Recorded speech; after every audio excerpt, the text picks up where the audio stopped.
transmissão de doenças e prevenção de infecções.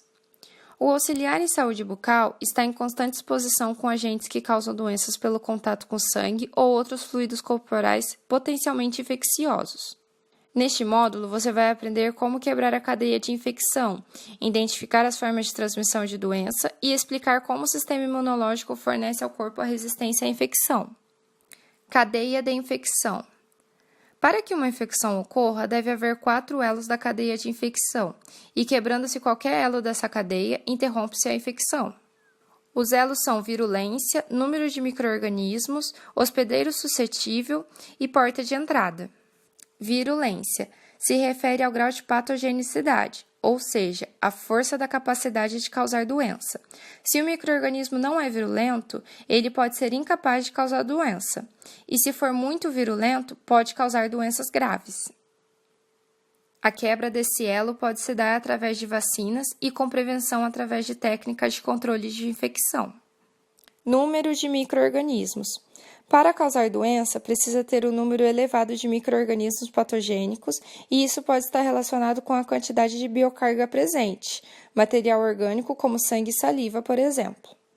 A quebra desse elo pode ser com a utilização de lençol de borracha e de aspiração de alta potência, para ajudar a minimizar a carga em superfícies, reduzindo assim o número de micro-organismos no aerosol. Hospedeiro suscetível. É uma pessoa que é incapaz de resistir à infecção por um patógeno por estar com a saúde debilitada, cronicamente fadigada, com estresse extremo e que apresenta o sistema imunológico enfraquecido.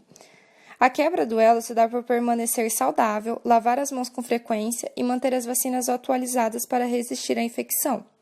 Porta de entrada. Porta de entrada é o meio do patógeno entrar no corpo. As portas de entrada para os patógenos transportados pelo ar são a boca e nariz. Os patógenos sanguíneos é por meio do sangue, através de um ferimento na pele causado por uma picada de agulha, corte ou mordida humana.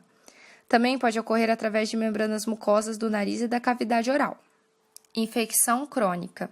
São aquelas em que o micro-organismo encontra-se presente durante um longo período. Alguns podem persistir por toda a vida. A pessoa pode ser assintomática, ou seja, não apresentar sintoma da doença, mas mesmo assim pode ser portadora da doença, como ocorre com a infecção pelo vírus da hepatite C ou pelo vírus da imunodeficiência humana. Infecção latente. É uma infecção persistente na qual os sintomas vêm e vão, por exemplo, o herpes labial, que é a herpes simples oral, e a herpes genital. O vírus inicial entra no corpo, causa uma lesão primária. Em seguida, permanece latente longe da superfície e dentro da célula nervosa, até que certas condições fazem com que o vírus deixe o nervo celular e procure novamente a superfície, causando a lesão. O vírus do herpes zoster que causa catapora. Este vírus pode permanecer latente e mais tarde pode erupcionar na forma de dolorosas lesões da doença, conhecida como cobreiro. Infecção oportunista.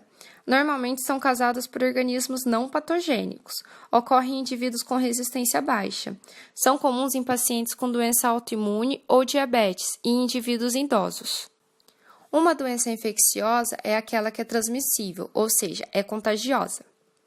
Transmissão indireta.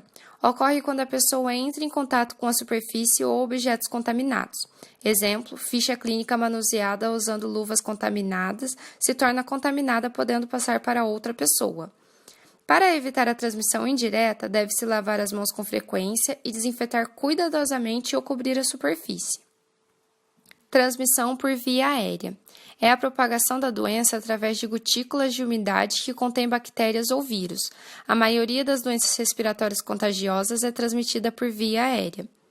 Alguns desses patógenos são transportados por longas distâncias através do ar e sistemas de ventilação. Pode ocorrer quando alguém tosse e espirra. Aerosol, spray e respingos. São produzidos durante o tratamento odontológico. Podem conter sangue, saliva e secreções nasofaríngeas. A diferença entre eles é o tamanho das partículas. Os aerosóis são os menores, tipo névoa, que podem permanecer no ar por longos períodos e podem ser inalados, e não são visíveis a olho nu, produzidos pelo uso de caneta de alta rotação e pela ponta de ultrassom durante os procedimentos odontológicos. Podem transmitir infecções respiratórias, por isso devem-se usar máscaras. Sprays e respingos também são produzidos pela utilização de peças de mão e pontas de ultrassom, bem como seringa tríplice durante os procedimentos odontológicos.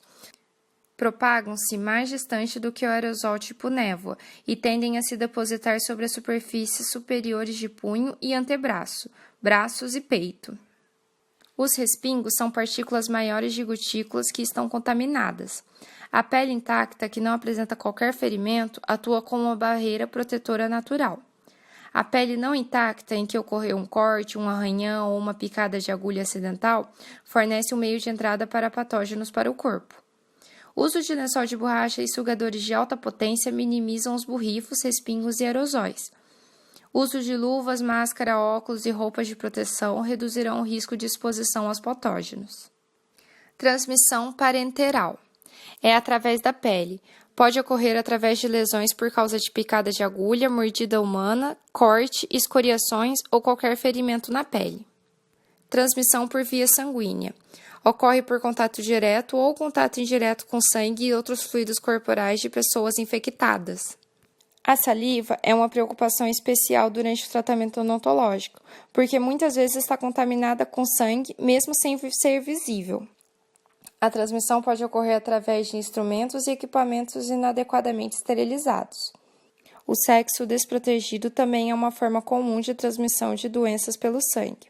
Os micro-organismos comuns transmissíveis pelo sangue de interesse em odontologia incluem o vírus da hepatite C, o vírus da hepatite B e o HIV. Transmissão por alimentos e água. Por alimentos contaminados que não foram cozidos ou refrigerados adequadamente, e pela água contaminada com material fecal humano ou animal.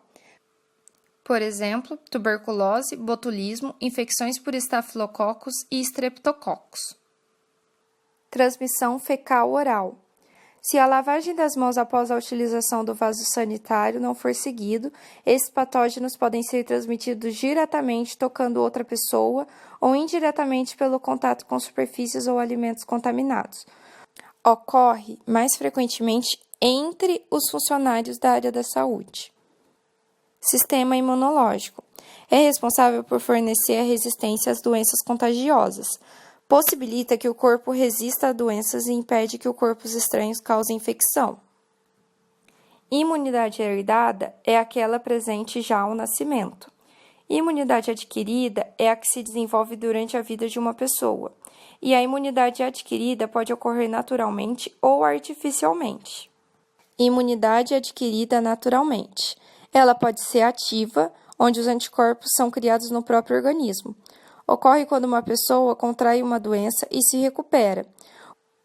O organismo produzia anticorpos enquanto lutava com o invasor, que proporciona resistência futura contra aquele patógeno em particular. Ou passiva, onde os anticorpos são adquiridos por uma fonte externa. Ocorre durante a gravidez, quando o feto recebe os anticorpos da placenta materna e quando a mãe amamenta o bebê. Imunidade adquirida artificialmente. Também pode ser passiva, onde os anticorpos são artificialmente introduzidos no corpo, através de um soro anticorpo. Ou pode ser ativa também, através da vacinação, os organismos causadores da doença enfraquecidos ou organismos geneticamente modificados são injetados no corpo, e o corpo então produz um anticorpo em resposta à vacinação.